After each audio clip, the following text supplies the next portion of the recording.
Everyone, this is Meghanksha. Welcome to my channel. तो जी, आज का वीडियो होने वाला है बहुत ही ज़्यादा स्पेशल। तो टाइटल देख के आपको पता लगेगा कि आज मैं शेयर करने वाली हूँ हमारे घर में एक नन्ही सी प्यारी सी गुड़िया आई है। आपको पिछली कई वीडियो से पता लग ही गया होगा कि हमारे घर एक प्यारी सी बेबी एक गर्ल आई है और मेरी जेठानी की बेबी गर्ल हुई है और उसी का डिलीवरी ब्लॉग और बर्थ स्टोरी मैं आप लोगों के साथ शेयर करने वाली हूँ। It's been a month now और मैं सच बताऊँ तो मैं डिलीवरी ब्लॉग बोल रही हूँ पर मैं कुछ व्लॉग नहीं कर पाई हूँ। क्योंकि यार बहुत काम होता है। काम होता है एज़ इन कि करने वाला हमारे पास बंदे बहुत कम पड़ गए थे और डिलीवरी का दिन ऐसा दिन था, उसने आने का दिन ऐसा चुना कि उस दिन सब कुछ बंद था। 2 अक्टूबर 2 अक्टूबर गांधी जयंती वाले दिन मैडम आई हैं और बहुत केओस हो गया था। अब मैं बताऊँगी आपको पूरी स्टोरी आगे व्लॉग में। तो मैं कुछ भी ढंग से प्रॉपर्ली व्लॉग नहीं कर पाई क्योंकि इमरजेंसी में हमको सिज़ेरियन कराना पड़ा। हाँ जी, उनका सिज़ेरियन हुआ है। She is 1 month old now and we named her Grisha and इसका मतलब बहुत ही प्यारा होता है। आप लोग जाके गूगल करना इसका मीनिंग क्या होता है और कमेंट करके बताना मुझे। So okay, 30th September was the day जब उनको EDD expected date of delivery बताई गई थी डॉक्टर ने कि 30th सितंबर की आपकी ईडीडी रहेगी। बट 40 वीक्स उनको पूरे हुए थे 30th सितंबर को भी, दी को। बट 40 वीक्स पूरे होने के बावजूद भी उनको कोई पेन नहीं आ रहा था। मतलब शी वाज़ नॉर्मल, जैसे वो पूरे 40 वीक्स रही वैसे ही। तो हमको हो गया कि यार डेट भी निकल चुकी है और अब क्या करना है, क्योंकि शिवांशी केस में हमारे पास तो एक ही एक्सपीरियंस था, शिवांशी के केस वाला। शिवांशी केस में तो वो टाइम से पहले ही हो गया था, तो हमको नहीं पता था कि जब टाइम भी निकल जाए तो उसके बाद क्या करना होता है। तो हम गए एज़ यूजुअल 30th को डॉक्टर के विज़िट पे। तो उस दिन डॉक्टर ने बोला कि आप अभी तक तो ऐसा कुछ है नहीं, कोई साइन दिख नहीं रहा है। अभी आप जाओ घर वापस और अभी 1 वीक और वेट करो, क्योंकि हमेशा एक्सपेक्टेड डेट ऑफ डिलीवरी जो देते हैं वो लोग, वो एग्ज़ैक्ट नहीं होती। तो आप 1 वीक और वीक वेट करो। तब भी कुछ नहीं हुआ तो फिर हम इंड्यूस करेंगे। हम मतलब जो आर्टिफ़िशियल लेबर पेन वो देते हैं वो लोग, वो हम पेन इंड्यूस करेंगे। हमने कहा ठीक है। तो हम 30 तारीख को जब डॉक्टर को दिखा के आए, फिर हम वापस घर आ गए। 30 तारीख को ये हुआ, उसके बाद 1 तारीख को क्या हुआ, हमको मतलब दी को मूवमेंट्स थोड़ी कम फ़ील होने लगी क्योंकि टाइम भी पूरा हो गया था। अब फुल्ली ग्रोन बेबी है, अब 9 मंथ आते-आते वो बेबी की मूवमेंट्स कम होने लग जाती है, तो उनको मूवमेंट्स थोड़ी कम फ़ील होने लग गई। तो हमने सोचा कि यार एक बार अल्ट्रासाउंड करवा लेते हैं, उससे हमें थोड़ा फीटल हार्ट रेट भी पता चल जाएगा और मूवमेंट्स का भी पता चल जाएगा कि अंदर सब कुछ ठीक-ठाक है कि नहीं। तो जब 1 तारीख को हम लोग गए हॉस्पिटल, हमने उनसे बोला कि आप एक मतलब एक अल्ट्रासाउंड लिख दो, देख लो कि सब ठीक है कि नहीं, हमें मूवमेंट फ़ील कम हो रही है ये वो। तो उन्होंने जब उनको फिज़िकल एग्ज़ामिन किया, तो डॉक्टर ने ये कहा कि 40 वीक्स भी कंप्लीट हो गए, पेन भी इनको आ नहीं रहा है। अगर हम इनको पेन इंड्यूस भी कर देते हैं, तब भी इनके नॉर्मल डिलीवरी के चांसेस कम हैं, क्योंकि इनका पेल्विक एरिया स्मॉल है और ऊपर से उनका वेट भी उन्होंने बहुत ज़्यादा गेन कर लिया था प्रेगनेंसी के दौरान। तो इस वजह से चांसेस जो हैं वो सिज़ेरियन के ज़्यादा बन रहे थे। हमने तो मतलब एकदम से समझ नहीं आया, क्योंकि 40 वीक्स तक तो हम वेट कर रहे थे कि दर्द होगा, नॉर्मली जो होता है पेन होगा और हम जाएँगे भाभी भैया डॉक्टर के पास। बट एकदम से उन्होंने वो चेंज कर दिया। हम तो समझ नहीं पाए, मतलब जिस चीज़ के लिए हम प्रिपेयर नहीं थे, क्योंकि हम नहीं चाहते थे, हम वो भी नहीं चाहते थे कि उनका सिज़ेरियन हो। बट लास्ट में आते-आते अब उन्होंने ऐसा कह दिया तो समझ नहीं आया।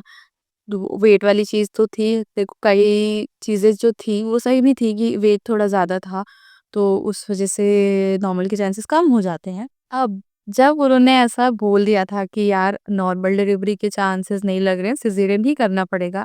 अब हमको समझ नहीं आ रहा, वहाँ पे मैं थी और भैया थे। हम 3 जने थे बस। हम नॉर्मली शिवांशु के केस में ऐसे होता है, नॉर्मली हम खाली विज़िट के लिए जा रहे हैं, वहाँ जाके डॉक्टर कुछ और ही बोल दे रही है। उसके बाद हमने 1-2 लोगों से पूछा, कंसल्ट किया कि क्या करना चाहिए, क्या सही रहेगा। But after a thorough discussion हमको लगा कि जो वो कह रहे हैं वही सही है, और क्योंकि अब टाइम भी ज़्यादा हो गया, 40 वीक्स कंप्लीट हो चुके थे, तो ज़्यादा वेट करना ठीक नहीं है। और जो वो कह रहे थे वो सही था, डॉक्टर जो कहते हैं वो ठीक ही होता है। बट तब भी हम डबल माइंड हो रहे थे, फिर इसलिए 1-2 जगह पूछा सब ठीक रहा तो फिर हमने सोचा कि ठीक है, अब सिज़ेरियन कराना ही है, हम आज आ ही रखे हैं, टाइम भी पूरा हो ही गया है, वेट भी अच्छा है, सब कुछ ठीक था, तो आप आज ही कर दो, फर्स्ट को ही कर दो। तो उस दिन क्या हुआ, उनका जो एनेस्थीसिया वाला जो डॉक्टर था, वो छुट्टी पे था। तो उन्होंने हमें सलाह दी कि आप जाइए, फिर से घर जाइए, फिर से घर जाइए और आप कल आइएगा। नहीं, नहीं, कल भी नहीं, क्योंकि कल 2 अक्टूबर है, हमारी सबकी छुट्टी रहती है। आप कल भी नहीं, आप परसों आइएगा, यानी कि 3 अक्टूबर को आइएगा। हम हर दिन की तरह मुँह उठा के निराश हो के वापस खाली हाथ घर आ गए। अब जब प्लान हो गया था कि 3 तारीख को हमें जाना था, सिज़ेरियन कराना था, बेबी को घर लेके आना था, तो it was a planned caesarean till then. जब तक 2 तारीख आई, हम लोग सुबह उठे और दीदी का वाटर ब्रेक हो गया। उनको लेबर पेन भी शुरू होने लगे, धीरे-धीरे पेन का जो इंटरवल्स में जो पेन आते हैं वो बढ़ने लगे, तो हम लोग सुबह-सुबह फिर से भागे हॉस्पिटल 2 अक्टूबर को, जिस दिन सब कुछ बंद था, डॉक्टर्स भी वहाँ पे अवेलेबल नहीं थे, इमरजेंसी में डॉक्टर थे, जूनियर डॉक्टर थे, बट जो सीनियर डॉक्टर था जिनसे उनका चल रहा था, वो बंदी अवेलेबल, वो डॉक्टर अवेलेबल ही नहीं थी उस दिन वहाँ पे। फिर हम लोग गए डॉक्टर के पास अगेन 2 अक्टूबर को हॉस्पिटल पहुँचे। उस दिन वो अकेली बंदी थी हॉस्पिटल में जिसका सिज़ेरियन हो रहा था वहाँ पे, बाकी सब नॉर्मल वाले थे। तो उन्होंने बोला, "अरे! हमने आपको तो 3 तारीख को बुलाया था, आप 2 तारीख को क्यों आ गए?" हमने बताया फिर उनको कि इनका तो ऑर्डर पिक हो गया है, इनको तो लेबर पेन शुरू हो गए हैं। जिसका हम वेट कर रहे थे कितने दिनों से वो 2 तारीख को हुआ, जबकि हमारा सिज़ेरियन प्लान था 3 तारीख का।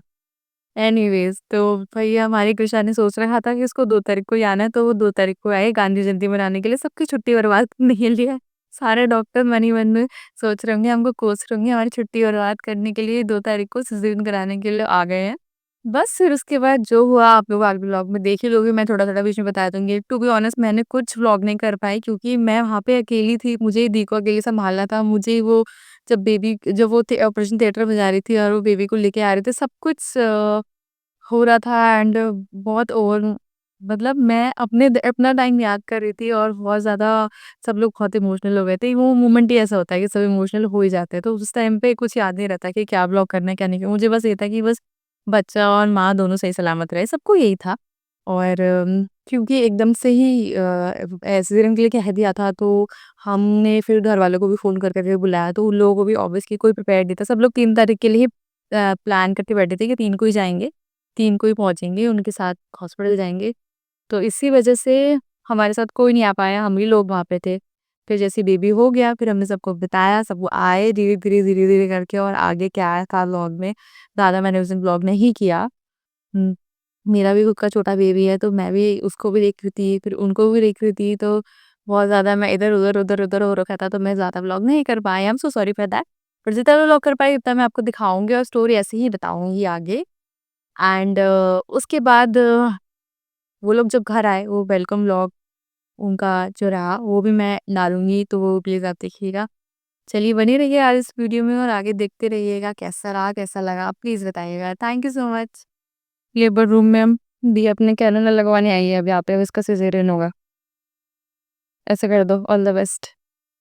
और इस खुद को हाँ, ये लेके जा रहे थे दी को ओटी में और ओटी में जाने के बाद तो आपको पता है ज़्यादातर वो लोग वेट नहीं करते हैं। 15 से 20 मिनट मैक्सिमम उन्होंने लिया, उसके बाद बाबू हमारे पास आ गई थी। यहाँ हम लोग सब वेट कर रहे थे उसका और जब हमारे पास ये दा बाबू की नानी उसको लेके बैठी थी और हम लोग सेलिब्रेट कर रहे थे, खुशी के मारे फूलने समार थे कि भैया हमको चाहिए थी लड़की। 3 लड़कों के बाद हमारे घर में पहली बार लड़की आई थी और हम लोग बहुत खुश थे।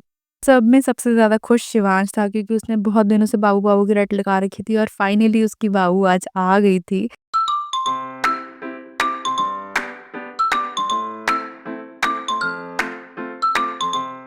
फिर ये कुछ दिन बाद का क्लिप है जहाँ मैं बैठी थी, वेट कर रही थी भैया के आने का क्योंकि वो डिस्चार्ज के पेपर्स वगैरह बनवाने के लिए गए थे। दी यहाँ पे रेस्ट कर रही थी और बाबू सो रही थी और बाबू का नाम तो मैंने आपको बता दिया ग्रिशा, तो अब मुझे बाबू बोलने की ज़रूरत नहीं है। ग्रिशा यहाँ पे सो रही थी और चुपके से मैं उसको देखना चाह रही थी बट मेरे को लगा कि बच्चे को डिस्टर्ब नहीं करना चाहिए। बस मैं वेट करते-करते बोर हो गई थी और घर में सारी प्रिपरेशंस हमने कर दी थी बट हम दी के आगे से प्रिटेंड कर रहे थे कि हमने कुछ नहीं किया। तो अगला व्लॉग आपको दिखाती हूँ कि मैंने क्या-क्या किया।